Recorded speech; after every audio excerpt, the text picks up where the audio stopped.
Le score. Le score. Je devais créer et comprendre que nous aurions un entretien tête-à-tête. 18h30, 20h sur Radio Nova. Sur Radio Nova. Bon, à mon tour maintenant. On a écouté vos classiques, on va écouter les miens. Avec Charline Roux. Charline Roux. Bienvenue dans le score sur Nova, votre rendez-vous quotidien fait de musique, de conversation et aujourd'hui de conversation sur la musique. Et ce grâce à un invité fort singulier, ils sont en effet peu nombreux, ceux qui peuvent se targuer d'avoir en 10 ans seulement imprimé la rétine et les tympans d'un public consentant. Oui, c'est par opposition à quelques si non sollicités qui n'en finissent pas de perdurer dans ma tête, mais ça c'est un autre sujet. Léviathan contre-temps, dansant temps, c'est lui, il casse désormais le rythme et la rime avec la sortie de Plouf, réinvention anniversaire de son premier album. Bonjour Flavien Berger. Bonsoir. On dit bonjour, bonsoir, on ne sait pas où on est en fait. C'est la fin de journée. 18h30, c'est tout la à fin fait. de journée. On peut dire bonsoir, tu as raison. Ouais. Est-ce que j'ai rêvé ou est-ce qu'au moment du générique, tu étais en train de disséquer les morceaux que tu entendais? Le score, Ouais. Fugees. Ouais. Et après... Cody Chestnut voilà, et les Roots. Et les Roots, Ouais. c'est ça. Et puis... J'ai bien vu donc. Comment il s'appelle l'acteur préféré des Français Omar Sy. Omar Sy, ouais. Donc j'ai pas rêvé. Non, c'est ça, mais j'aimais bien le fait que score, voilà, parce que l'album s'appelle The Score. Absolument. On te décrit volontiers comme un explorateur. Si je te donne le choix suivant, plutôt Dora ou plutôt Indiana Jones? Ah ben j'ai jamais vu Dora l'exploratrice. Oh mais grand bien te fasse. Du coup, Quelle chance. Indiana Jones, pourquoi pas, il reste un peu stylé quand même. Ouais. Ouais. Mais cette appellation d'explorateur, le Non, mot c'est exploration te va ou Oui, ça me va, je crois que c'est même moi qui l'ai un petit peu instigé dans le sens où ces disques dont on parlait juste avant sont un peu des explorations même de ma pratique musicale elle-même, c'est-à-dire que faire de la musique, c'est un peu découvrir la musique elle-même, plus qu'on ouvre des champs, et puis on ouvre des champs sur soi-même aussi, puisque souvent les disques nous précèdent, ils parlent de choses qui s'avèrent être vraies sur soi, qu'on ne savait pas, par exemple. Parfois, il y a un truc un peu prophétique dans les disques. Donc, c'est des explorations vers l'inconnu, et c'est une métaphore qui me va, parce que comme ça, chaque disque est une espèce d'exploration dans des univers, comme pour un film. Mais alors, tu dirais que la musique, c'est fait pour se déplacer ou pour être déplacé? Dans ton cas à toi? Dans mon cas, les deux, mais je me déplace aussi, à fond. Et puis c'est-à-dire que je laisse des moi derrière, des personnes que j'étais derrière moi, et je peux les reconsulter aussi en écoutant la musique. Ce sont de bons conseils? Ils sont toujours plus naïfs que le moi de maintenant, en tout cas. Jusqu'ici, tout va bien. La place de ta musique, la place de la musique dans ta vie, j'entends pas celle que tu composes, mais celle que tu écoutes. Oui. C'est quoi? Elle te sert à quoi dans la vie de tous les jours? Il y a plein d'écoutes différentes. Il y a des écoutes... On est beaucoup dans une écoute embarquée aujourd'hui, c'est-à-dire on fait d'autres choses en écoutant de la musique. On split notre cerveau et on écoute, mais en même temps on fait d'autres trucs. Et puis l'écoute assise, vraiment avec le son dans la pièce où on fait rien d'autre aussi. Ça, j'ai la chance de pouvoir avoir le temps de faire ça et de kiffer. Elle est découvrir. Pour moi, j'aime bien déjà les albums. J'aime bien écouter un album, la proposition d'un album du début jusqu'à la fin, savoir où ça m'emmène, savoir ce qui a été conclu, voilà.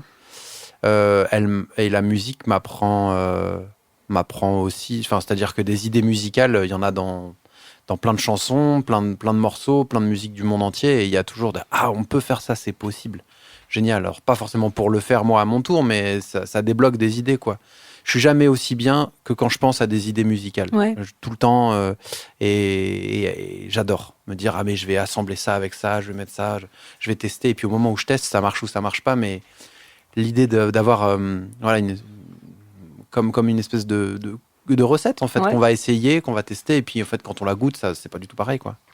Pour démarrer cette émission, bien évidemment, on va écouter un titre de Flavien Berger. Je sais pas si tu connais, j'aime beaucoup. On écoute Sillon. Yes. Le score sur Radio Nova.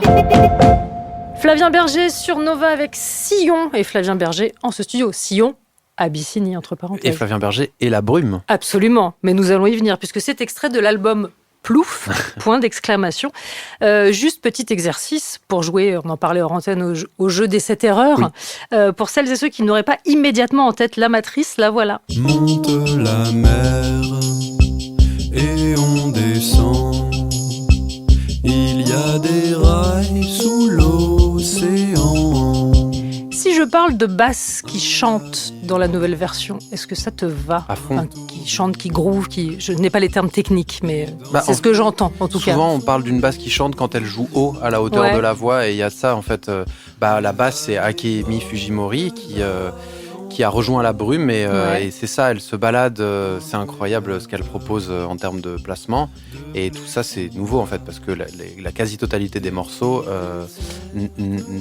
est du nouveau, a été créé par les musiciens, donc c'est Cédric Laban à la batterie, Akemi on l'a dit à la basse, Michel Blaise à la guitare, Kiala Ogawa au clavier, Thibaut Merle au soufflant. Ouais. Donc vraiment, on est passé de l'expérience solitaire avec Léviathan à la célébration du collectif avec Plouf. Une espèce d'autonomie. Mais c'était ça l'ambition ? À fond, c'était pouvoir donner ce matériau qui sont mes premiers morceaux et voir ce que ça donne avec d'autres gens et partager l'expérience musicale parce que en fait c'est un peu con, mais j'ai mis 10 ans à me rendre compte que c'est vraiment kiffant de faire de la musique à plusieurs quoi. Parce que certes j'ai eu des expériences de musique avec d'autres gens, mais là il y avait vraiment un truc j'étais extatique tout le temps, que tant d'idées musicales émergent et de pouvoir laisser le train filer quoi. Mais faire de la musique seule à l'époque, c'était contextuel, j'imagine. C'était pas une décision de dire j'ai envie de tout faire tout seul. C'était peut-être aussi parce qu'il y avait le lancement de quelque chose de nouveau peut-être. Et puis et puis je pense que je voulais avoir la paternité entre guillemets de ce que sont les disques à la fin, donc avoir le contrôle un petit peu de tout pour pouvoir exprimer ce que je voulais à fond. Je pense qu'il y avait aussi un manque de confiance, de partager, c'est-à-dire peur que je me dissipe ou que je me dilue dans une collaboration, je sais pas. Et puis c'est que comme ça que j'ai fait, je ne savais faire que ça quoi. J'ai pas eu de groupe dans un garage ou truc comme ça. Moi j'étais en autarcique. Plouf, c'est l'impact, c'est le bruit du plongeon. Rappelons que Léviathan est une créature aquatique. Le titre a quelque chose de très enfantin. Est-ce que c'était pour rappeler aussi l'aspect fête foraine, grand 8 qu'il y avait dans Léviathan? Non, on m'a fait remarquer ce côté enfantin d'Ora l'exploratrice pour y revenir. Non, c'est plus l'onomatopée moi qui m'intéressait,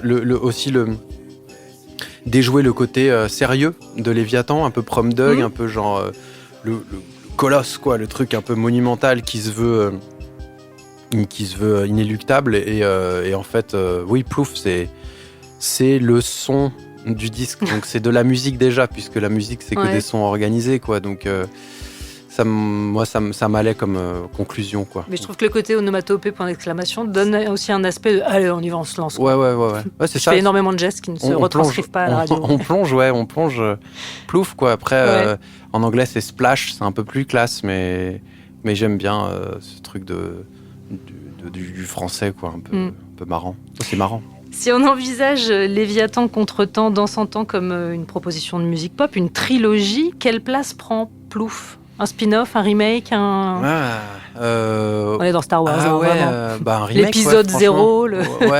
Non, parce que c'est pas avant, c'est pas après. C'est un peu un remake, on change le casting, on change la prod. Le remake, c'est bien. Mais je te pose la question parce que tu as exploré passé, présent, futur. Donc, on peut se demander où tu poses Plouf sur la frise. Dans le miroir, en tout cas. Donc, il est dans la même temporalité, mais en miroir. Donc, il est différent. Il est sous un nouvel angle qu'on reconnaît pas trop. Il est une inquiétante étrangeté, quoi. Et j'aime bien aussi parce que tu dis que l'idée avec cet album, c'était de ne surtout pas être dans la révérence. Ouais. C'est ça, c'est que là, en fait, si on n'écoute pas la musique, j'arrive et je dis salut, j'ai repris mon propre disque moi-même. Ça fait un peu, je me kiffe et du coup, je me recélèbre. Genre, c'est tellement bien qu'il faut le refaire. Et l'idée, c'est pas ça, c'est presque l'inverse. Alors, je vais pas dénigrer ce que j'ai fait il y a 10 ans parce que je l'aime toujours et je l'aimerais toujours. Ça fait partie de moi et il n'y a pas d'histoire de faille ou quoi. Mais l'idée, c'était de faire un processus musical parce que la musique ça se réinvente, on joue des standards, on rejoue, on sample, donc la musique en fait elle se remélange, elle se réinvente et donc pour moi c'était aussi jouer à ça, c'est-à-dire qu'est-ce qu'on ferait de ces morceaux aujourd'hui avec ces outils, avec ces gens, avec ces cerveaux, avec ces vécus, qu'est-ce que ça redevient parce que pour moi, un morceau, il n'est pas figé. En fait, un morceau de musique, il peut être repris par d'autres gens et ça y est, il y a 2 morceaux de musique et ainsi de suite, et ainsi de suite. Donc ça, c'est que des idées qu'on partage, quoi. On continue de parler de Plouf. J'adore faire cette phrase. Vraiment, c'est parfait. On écoutera aussi Arthur Verrocaille et tout ça, ce sera juste après la pub. Le score sur Radio Nova.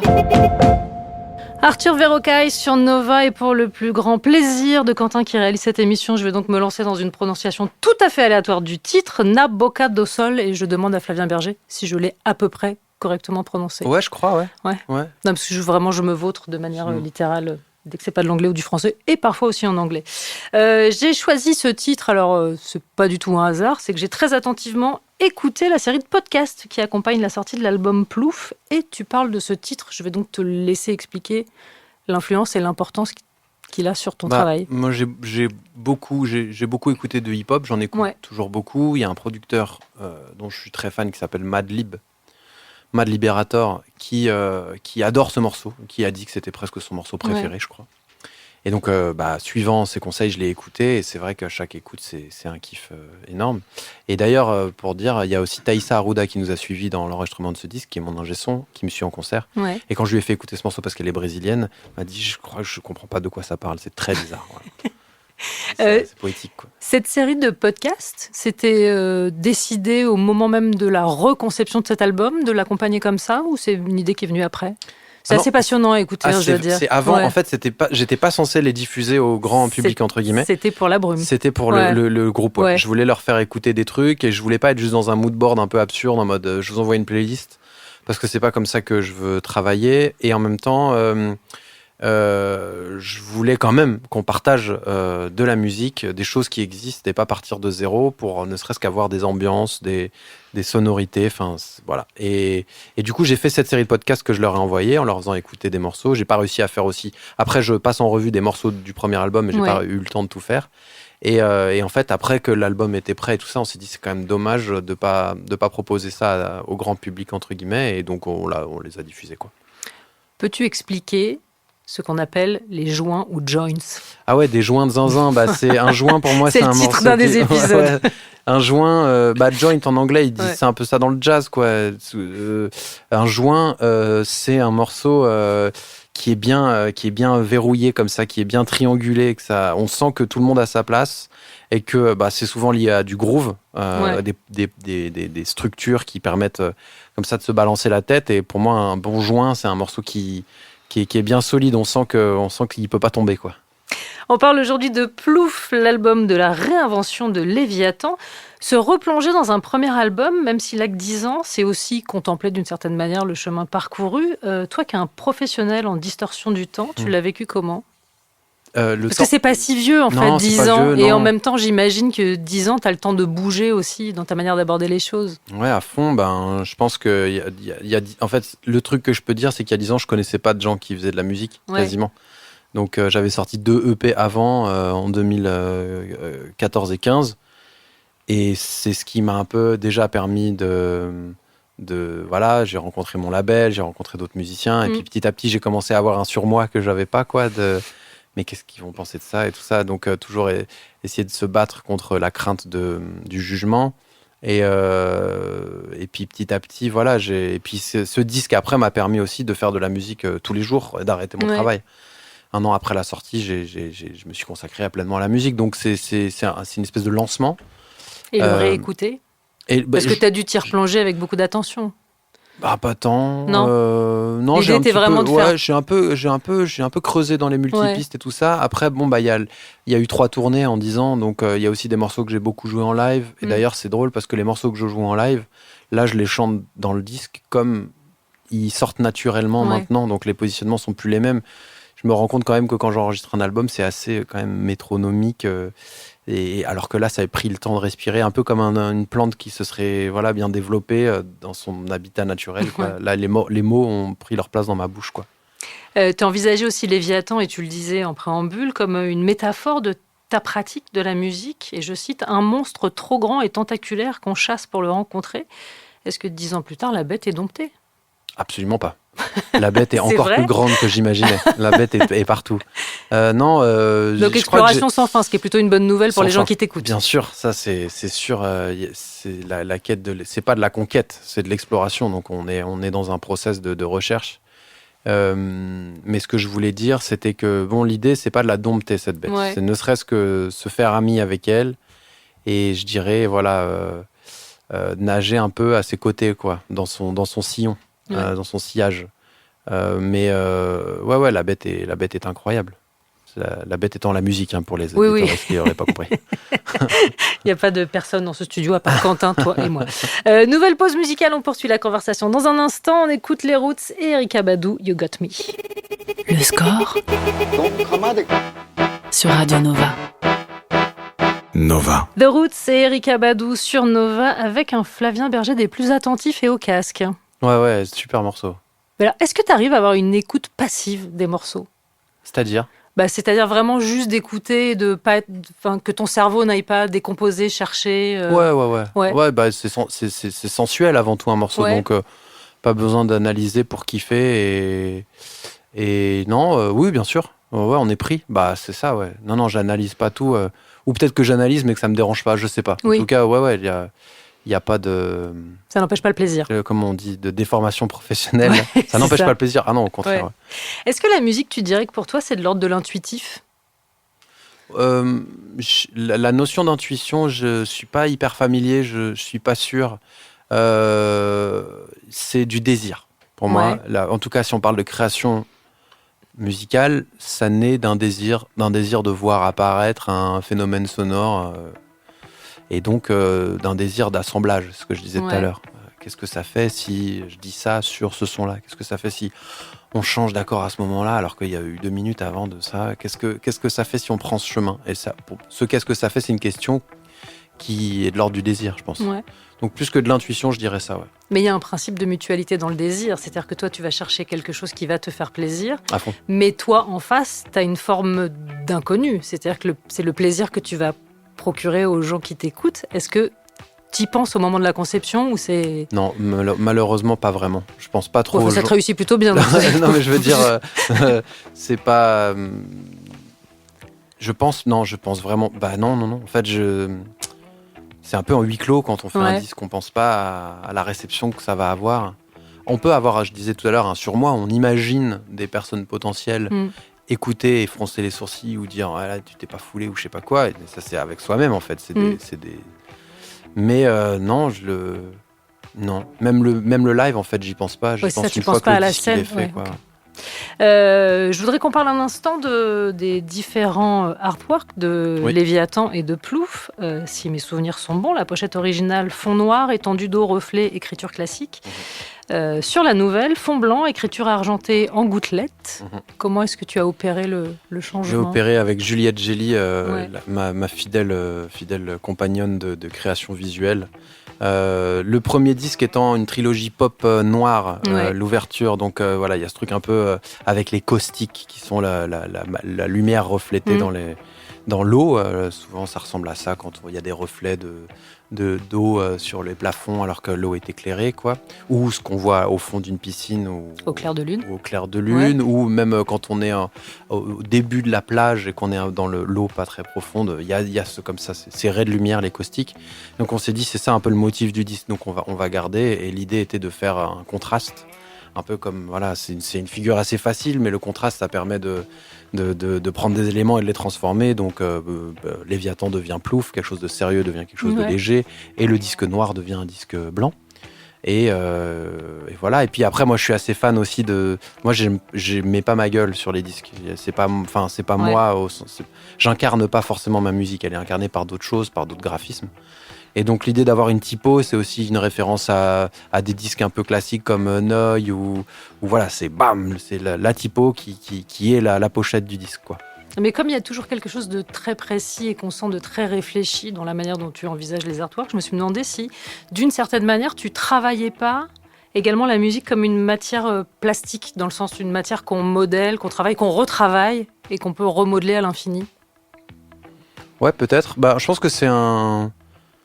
En tout cas, oui, c'est ce que je disais tout à l'heure. C'est que la musique en soi, elle peut être retravaillée à l'infini. C'est un accord, une suite d'accords, elle peut être jouée. Ne serait-ce qu'une suite d'accords peut être jouée par différents instruments et c'est pas la même chose. Je pense qu'il y a un mélange de plastique, de spontanéité et puis de concept aussi, parce que on le dit depuis tout à l'heure. J'ai quand même un peu bardé de concepts, trilogie, machin, disque miroir, contraste, machin. Mais qui sont pas étouffants, je trouve. Enfin, tu vois ce que je veux dire. C'est des prétextes à sortir de la musique et à faire un peu rêver les gens qui peuvent l'écouter, quoi. Ouais. Mais alors, je t'ai beaucoup aussi entendu dire que tu envisageais la musique, je ne sais pas si je le dis bien, mais comme quelque chose d'éphémère, qui n'est pas fait pour être inscrit dans une pérennité, de se dire, enfin en tout cas tel que toi tu l'envisages, de se dire dans 20 ans, dans 30 ans, ce sera gravé dans du marbre. Dans 100 ans, si, au contraire, moi je suis grave dans l'idée que je dis pas que ma musique va continuer à être j'avais l'impression écoutée. que tu l'appliquais à la musique des autres et un peu moins à la tienne, alors que clairement elle va durer. Mais non, tu l'ambitionnes quand même. Ah ouais, bah ouais, surtout Ouais. qu'on fait des disques en plastique en plus, donc moi je fais des vinyles, donc c'est vraiment le médium qui tient la durée, donc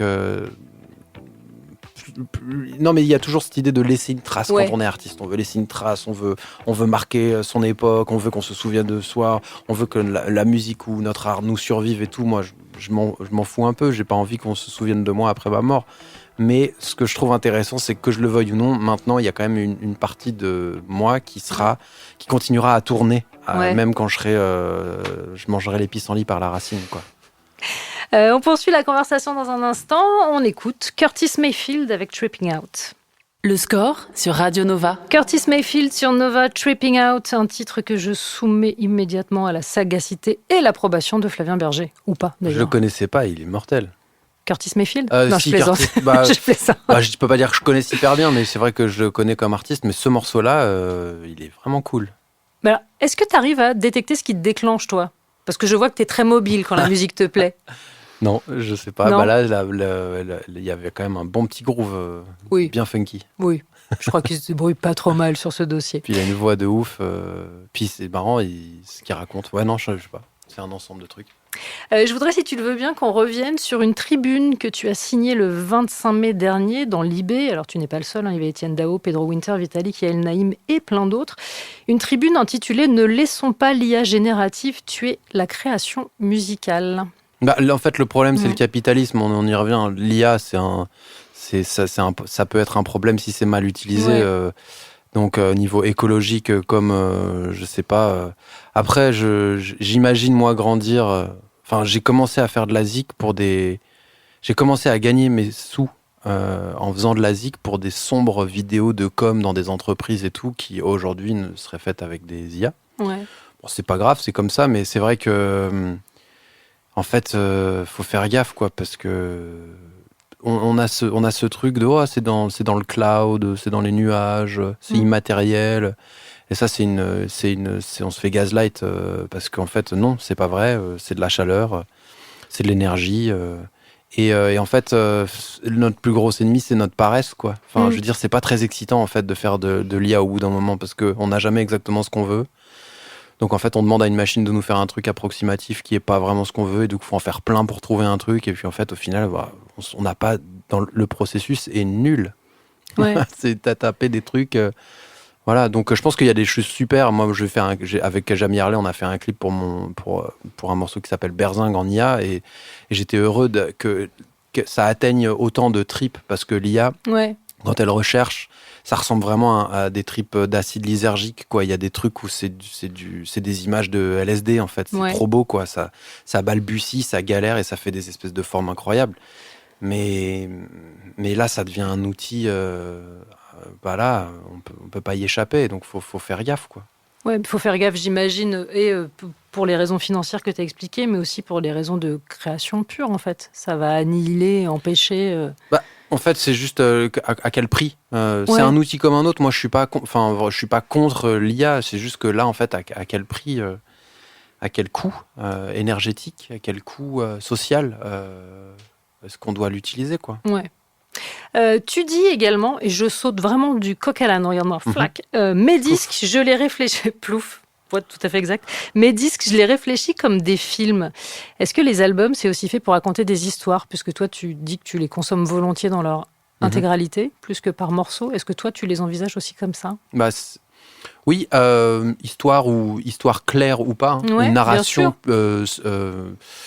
compréhensible ou pas, je les vois comme un temps passé avec une œuvre, quoi. Donc on passe 1 heure avec un disque de 1 heure, on passe le temps d'un film, c'est le temps, on fait pas autre chose, quoi, on regarde un film. Donc c'est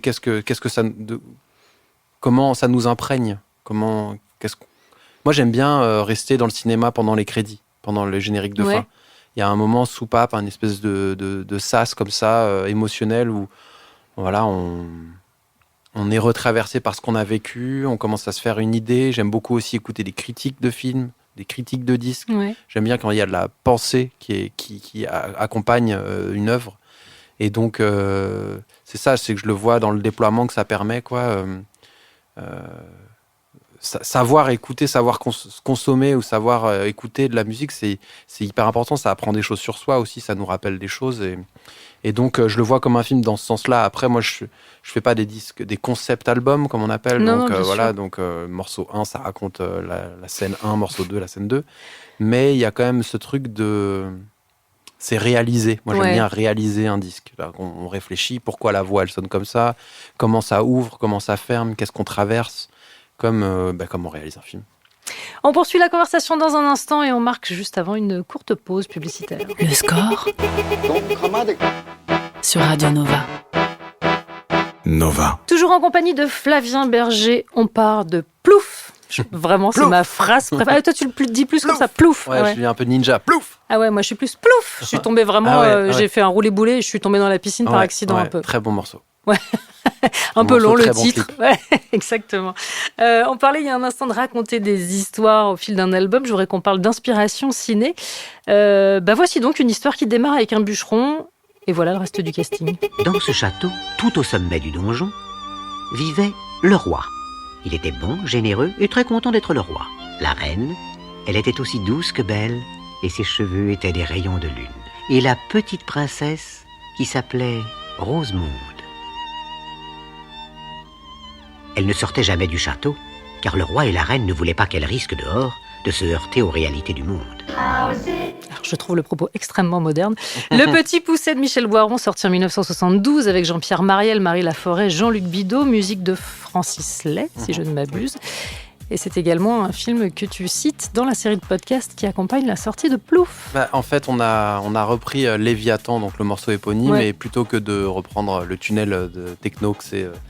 on s'est dit, prenons la mélodie comme un thème de film. Et donc moi j'adore les thèmes au clavier électrique, Rhodes, Wurlitzer, qui jouent comme ça un peu avec des sonorités un peu françaises. Et pendant le podcast, du coup, je donne des références, donc ça va de John Carpenter, voilà, des trucs comme ça. Et en fait, je me dis, mais ça vient d'un truc que j'ai écouté quand j'étais petit. En fait, je me suis souvenu à ce moment-là de Peau d'âne. T'as une épiphanie pendant le podcast. J'ai des frissons rien d'y penser. Et en fait, j'écoutais je regardais ce film et j'écoutais aussi la musique, quoi.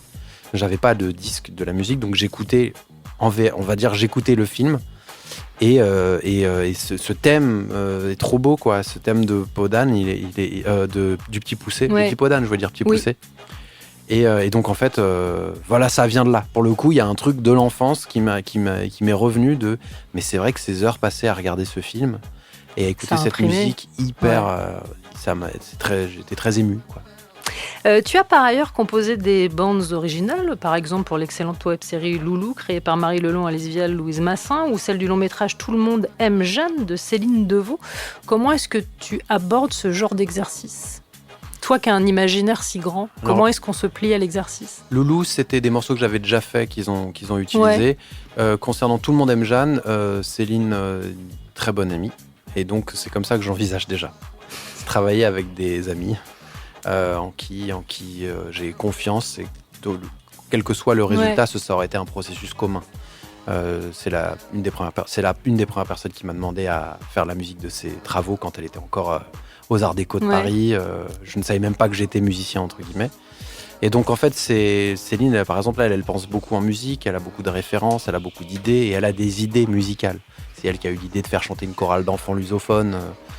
Et donc on avance comme ça en amitié, je dirais. Donc j'ai pas un processus, c'est juste qu'il faut que je sois un peu en confiance.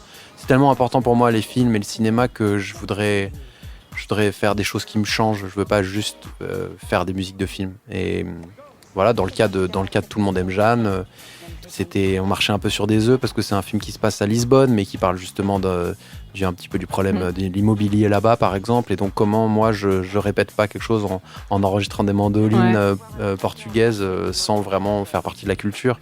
Donc, il fallait réinventer une espèce de musique traditionnelle qui n'était pas directement celle de là-bas. Et puis aussi, moi, j'avais pour... c'est une comédie de dépression, Tout le monde aime Jeanne. Donc, Très chouette film avec Blanche Gardin et Laurent Lafitte, je l'ai pas précisé. j'ai essayé de faire de la musique de dépression, mais qui soit pas triste. Donc voilà, beaucoup de matière musicale, de synthétiseurs et trucs comme ça, voilà. Alors ça a joué aussi sur la personnalité, c'est par là que tu y es allé quand tu as fait la BO de la création du danseur et chorégraphe Léo Walk. Parce que tu as travaillé oui, c'est avec vrai, Léo aussi. c'est vrai que j'étais dans une petite piole à Lisbonne et qu'en fait, à ce moment-là, il y a plein de choses qui sont sorties, notamment cette musique. Léo, pareil, c'est encore un autre processus. C'est quelqu'un qui marche en amour, lui. Il aime la musique. Je connais peu de gens qui aiment autant la musique parce qu'il réagit, quoi. Ouais. Et donc, il lui fallait des morceaux comme ça dans lesquels il pouvait se déployer. Et donc, on a fait des allers-retours, mais globalement, je lui donnais un morceau et lui, après, l'incarnait. Voilà. Et donc, on a travaillé et puis voilà, j'ai fait la musique de ce spectacle, quoi. C'est toi qui vas programmer la dernière demi-heure de musique de cette émission. Je ne t'ai pas prévenu, car c'est ainsi. Je prends tout le monde en traître. Grosse panique. Il y aura aussi un questionnaire sur la musique dans un instant, mais juste avant, on écoute Chemical Brothers avec Galvanize. Le score sur Nova, sur Radio Nova. Avec Charline Roux. Chemical Brothers sur Nova avec Galvanize et toujours en compagnie de Flavien Berger, venu nous parler de, je vais essayer de le prononcer à ta manière, Plouf. Non. Plouf. Voilà, c'est ça, c'est plus... C'est une fausse voix qui crie. Ouais, c'est ça. Ouais, on est en train de crier. Ouais, mais on a ASMR, ce serait super. Avant de se quitter, il reste 2 formalités à remplir. Bon, dans un instant, on découvrira ta playlist que tu nous raconteras. Et juste avant, une rafale de questions sur la musique. La règle est assez simple, c'est lié à tes souvenirs, donc il faut répondre idéalement du tac au tac. Et je n'ai pas le droit de juger tes choix. Wow. Ce qui est vraiment faux, parce que je le ferai. Complètement, ça se verra. Est-ce que tu es prêt ? Ouais. Allez. Inquiet, mais prêt. Ton hit de karaoké, si toutefois tu dois te lancer. Ah, je suis très mauvais au karaoké. C'est vrai ? Ça me panique. Mais comment c'est possible ? Parce que je sais pas pas chanter les chansons des autres, je crois. Ouais. Mon hit de karaoké, putain, j'en ai pas en fait. Ah, je suis désolé, je suis nul Mais avec ne ce sois pas questionnaire. désolé, c'est pas grave. Si vous voulez les titres d'enfance et d'adolescence de Flavien Berger, déjà, allez rattraper le podcast du Nova Club de David Blo. Je poursuis car je ne lâcherai pas le titre qui te propulse immédiatement sur la piste de danse. I Feel Love de Donna Summer. Parfait. Et ça, c'est incroyable. Le titre qui t'en fait immédiatement sortir. Du Madison. Je vais pas trop kiffer, je crois. Je prends cette réponse. J'ai aucune idée de à quoi ça sonne, mais je sais qu'une fois j'étais à un mariage, ça m'a archi cringé. Tout le monde s'est mis à danser une danse. Alors, tu veux que je te fasse vraie confidence, je n'ai jamais compris la mécanique de cette danse. Pour moi, c'est contre-intuitif, je n'y arrive pas. Ouais, j'ai beau regarder les gens. Bah, évidemment, il y a un moment où. Bon, enfin, bref, ça, c'est trop perso. Ta chanson de comédie musicale préférée? L'amour de Podane, là, je l'avais dans la tête. Je l'ai souvent dans la tête. Je trouve que c'est un banger de ouf. Le titre que tu as le plus écouté ces derniers jours, et là tu as le droit de vérifier sur tes playlists si toutefois tu le souhaites. C'est un peu bizarre, mais j'adore j'adore le premier morceau de l'album 20 Jazz Funk Greats de Throbbing Gristle, qui est pas du tout un album de jazz funk, qui est un album plutôt de musique indus assez rêche. Et le morceau d'ouverture me plaît énormément parce que justement la voix est susurre comme si le morceau était agréable alors qu'il l'est pas du tout. Donc ce morceau s'appelle 20 Jazz Funk Greats. Voilà. Et la question Earworm, si toutefois tu y es sensible, quelle est la chanson dont tu as un mal de chien à te débarrasser une fois que tu l'as en tête?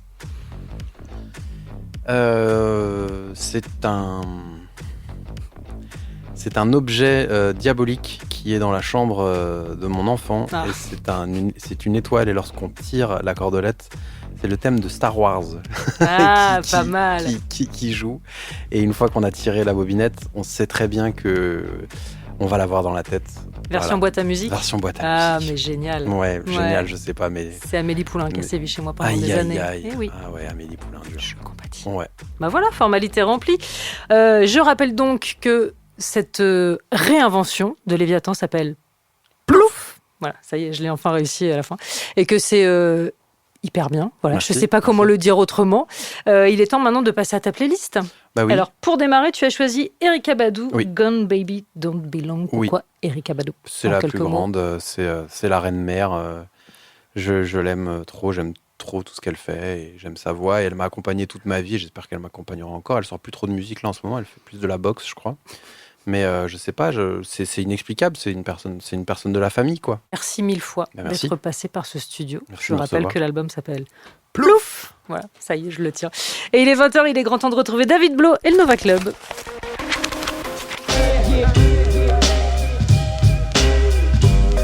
Le score sur Radio Nova.